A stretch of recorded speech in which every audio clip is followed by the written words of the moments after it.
You're gonna love this place, Scott, Jeff said with a smirk, slapping Scott on the back. The two friends walked into the dimly lit arcade, the buzz of video games and laughter echoing off the walls. It's like nothing you've ever seen.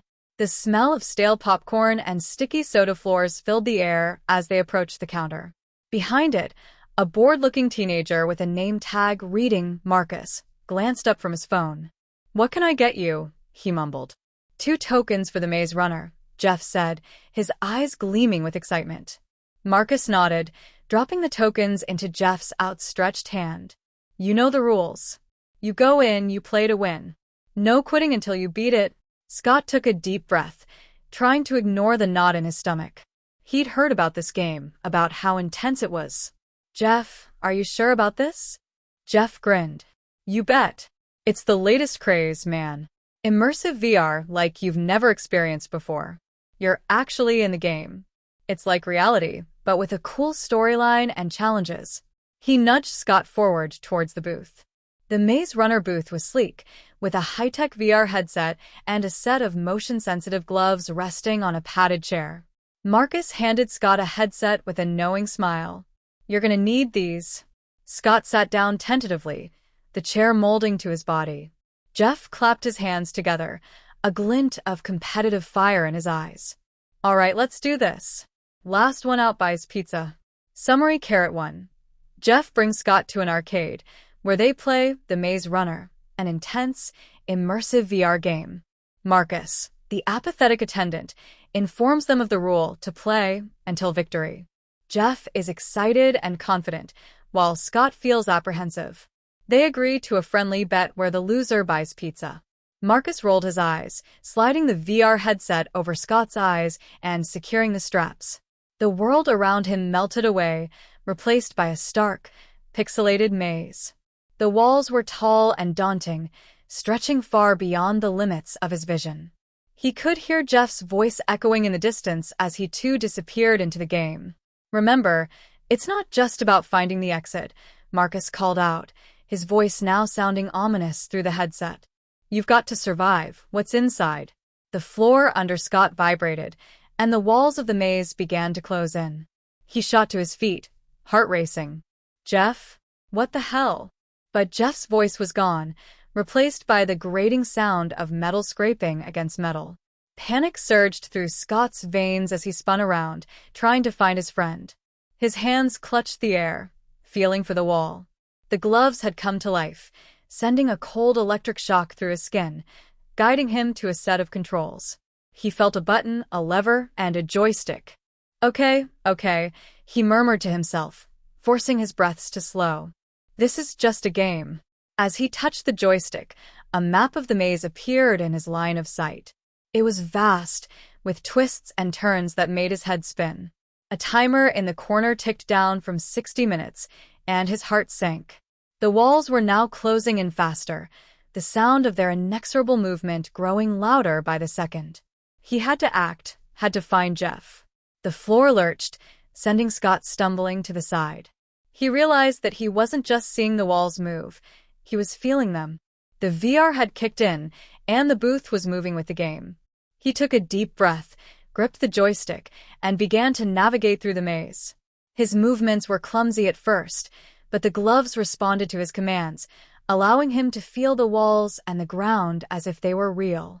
He could even feel the wind in the game, a cold, unsettling breeze that seemed to carry whispers of warnings. The sound of Jeff's laughter grew fainter as the walls continued to close in, turning the air thick with tension. "Come on, man. Where are you?" Scott called out, his voice bouncing off the digital stone. The game's sound effects grew more intense, the grind of gears, the distant roar of unseen beasts. He had to find his friend and an exit before it was too late. Scott stumbled upon a lever, his heart racing as the timer hit the 40-minute mark. He pulled it, and a section of the maze behind him shifted, revealing a new path. "Gotcha," he murmured, feeling a spark of hope. The maze was a puzzle, and he'd always been good at puzzles. He moved quickly, the cold sweat on his forehead mixing with the VR headset's padding.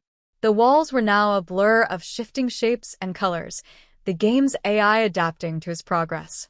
The floor grew uneven, making it difficult to maintain balance. The gloves helped, allowing him to feel the changes in the terrain, but the sensation was eerie. It was like his body was being controlled by an unseen force. Suddenly, a snarling creature burst from a side passage, teeth bared. Scott's instincts took over, and he swiped his hand through the air, the glove's taser mechanism zapping the beast. It yelped and disappeared in a puff of pixels. His heart hammered in his chest. This wasn't just a game. It was a fight for survival, and the stakes were all too real. He pushed on, the maze becoming increasingly complex. The walls grew taller, the turns sharper, and the floor more treacherous. The air grew colder, and the whispers grew clearer. They were not just warnings anymore. They were taunts, urging him to give up. But Scott knew he couldn't. He had to keep going, had to find Jeff, had to win. The gloves grew hot, and the joystick began to pulse with a rhythm that matched the thumping of his heart. He could feel the game pushing back, challenging him. He gritted his teeth and ignored the pain, focusing on the map. There had to be a pattern, a way out. His eyes darted from one twisting corridor to the next, trying to find a familiar landmark. A sudden jolt from the floor sent Scott to his knees. The walls stopped moving, and the air grew still. The timer in his view hovered at 20 minutes. He took a deep breath, trying to calm his racing thoughts. The whispers grew louder, turning into a cacophony of laughter and taunts. He realized they weren't just from the game. They were from the other players who had failed. The ones trapped in this digital hell. Scott forced himself to stand, his legs trembling. He had to keep going. For Jeff. For the pizza. For the simple fact that he didn't want to be the next lost soul echoing through these halls.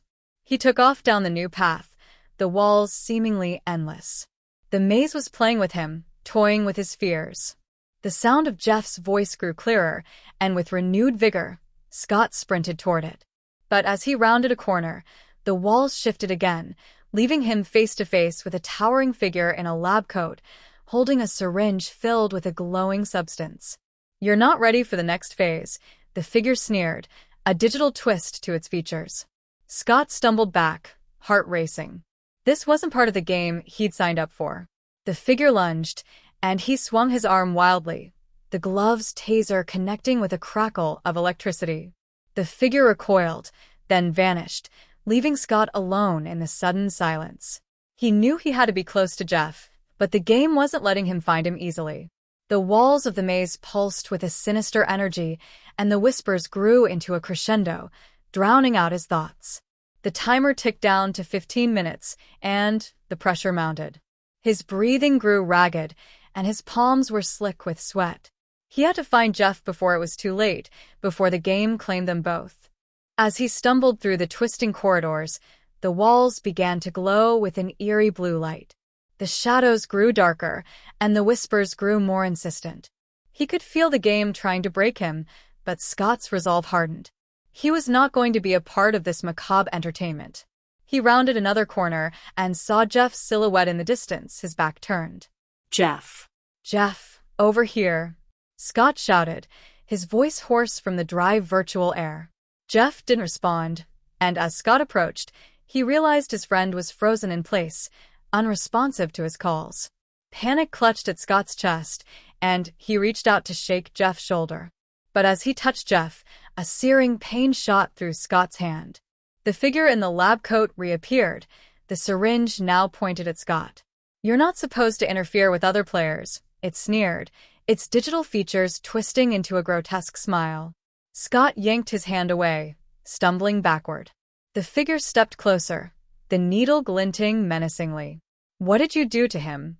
Scott demanded, fear lacing his voice. The figure in the lab coat chuckled, the sound echoing through the maze. "He's just taking a little break. But don't worry, you'll be joining him soon enough." Scott's mind raced as the walls of the maze grew closer, the timer now a taunting red 10 minutes. He had to act fast. He feigned a step back, then lunged forward, swiping the taser through the figure's chest. The creature flickered, stumbling back, giving Scott the opening he needed. He grabbed Jeff's arm and yanked him towards the nearest wall, pulling the lever with his free hand. The world around them lurched, and the walls shifted again. This time, instead of closing in, they opened up, revealing a new area of the maze. A sense of relief washed over Scott, but it was short-lived as he heard the digital creature's laughter fade into the distance, leaving only the echo of its sinister promise. Scott turned to Jeff, who remained unresponsive. "Jeff, come on. We've got to move," he whispered, his voice a mix of urgency and desperation. But Jeff's eyes remained glazed over, trapped in the game's grip. The new section of the maze was unlike anything Scott had seen before. It was lush and green, with trees and foliage that seemed to breathe and stretch in a way that defied logic. The ground beneath them felt spongy, like they were walking on a living floor. The whispers grew softer, replaced by the gentle rustle of leaves and the distant sound of a babbling brook.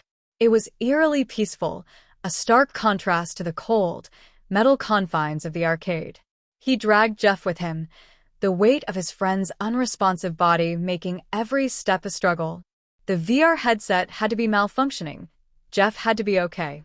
They stumbled through the verdant maze, and Scott felt the game's presence, watching, waiting for them to slip up.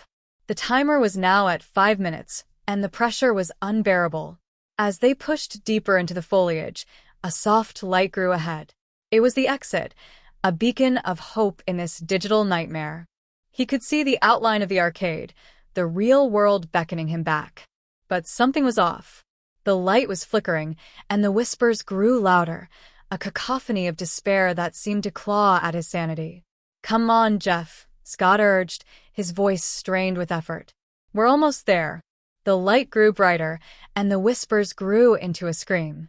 The vegetation thickened, wrapping around their legs like vines. Scott felt a cold hand of doubt squeeze his heart. This wasn't right. The game was supposed to be challenging, but this was something else entirely. The exit grew closer, but the path grew more treacherous. The vines tightened around their legs, and Scott knew he had to act.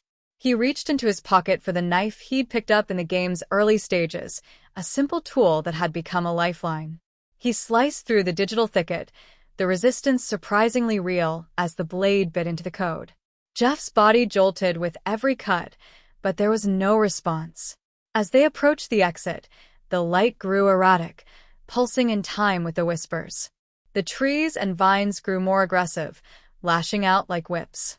The serene sounds of nature morphed into a cacophony of snarls and hisses.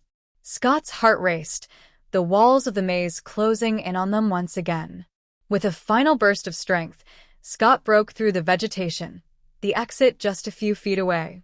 The light flickered and grew brighter, then dimmer, playing a sickening game of cat and mouse with their escape.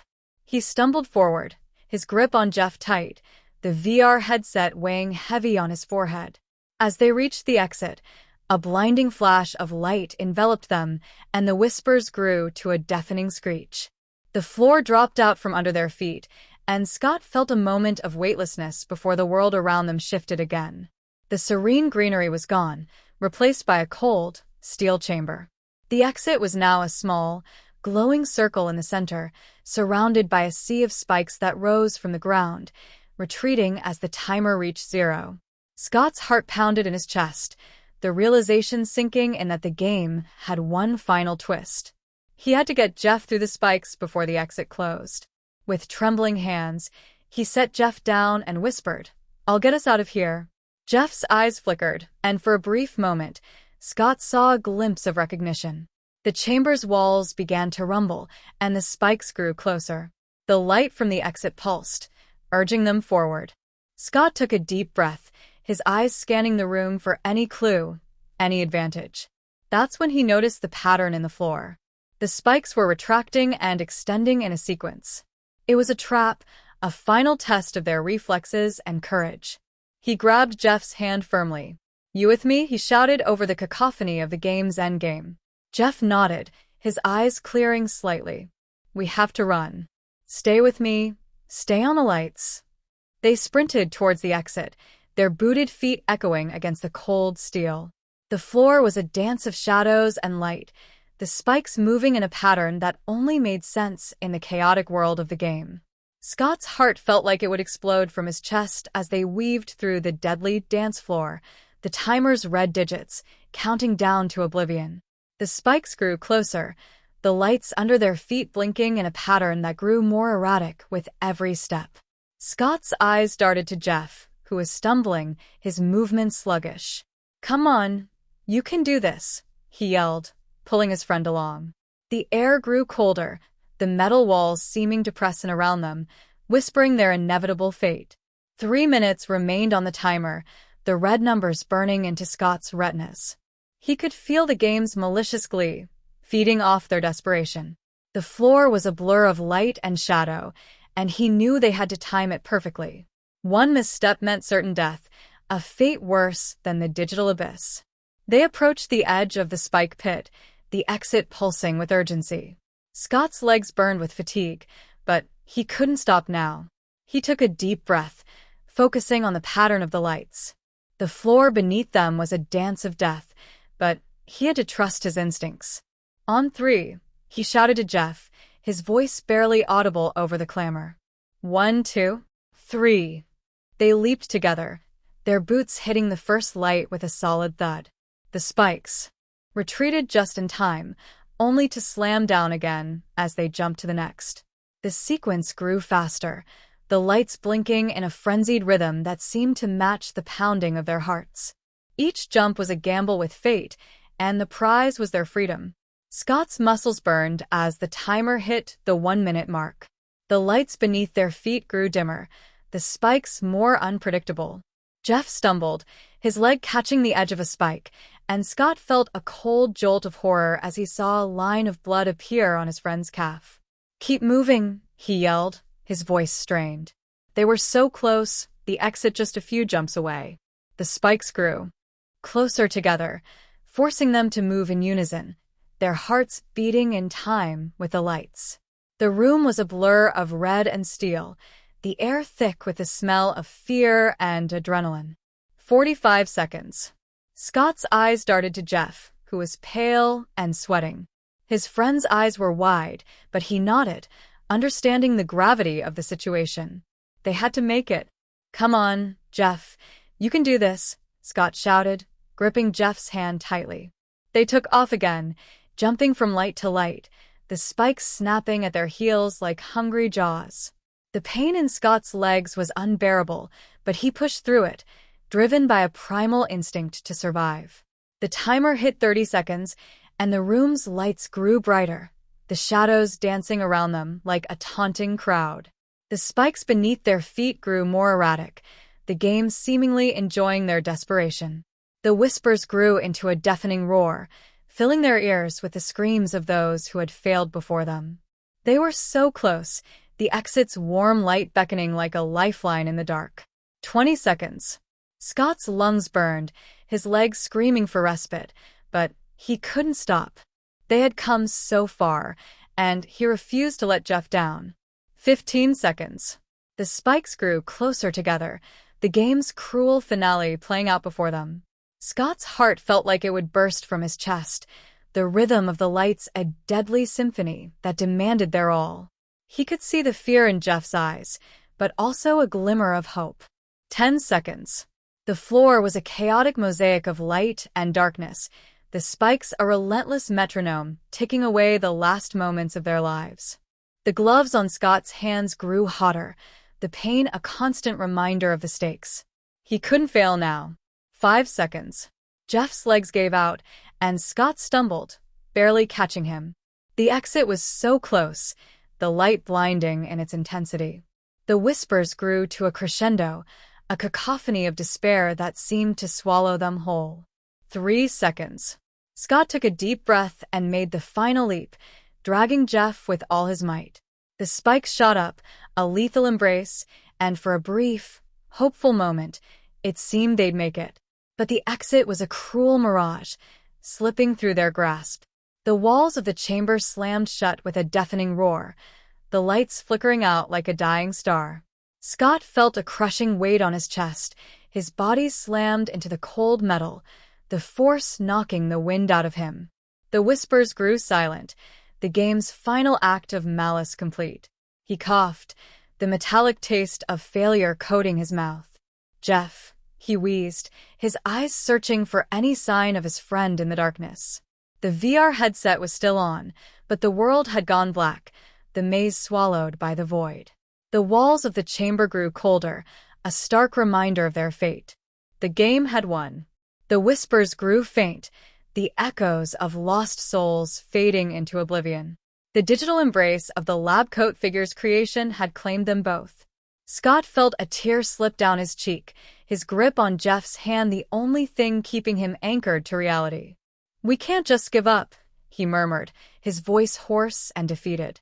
The air was thick with despair, the weight of their failure pressing down on them like a lead blanket. In the suffocating darkness, whispers grew again, but they weren't taunts or challenges from the game. They were the echoes of the players who had come before, trapped in this digital purgatory. Their cries grew louder, a symphony of lost hopes and shattered dreams that filled the chamber like a mournful chant. "Jeff, we can't stay here," Scott said, his voice trembling.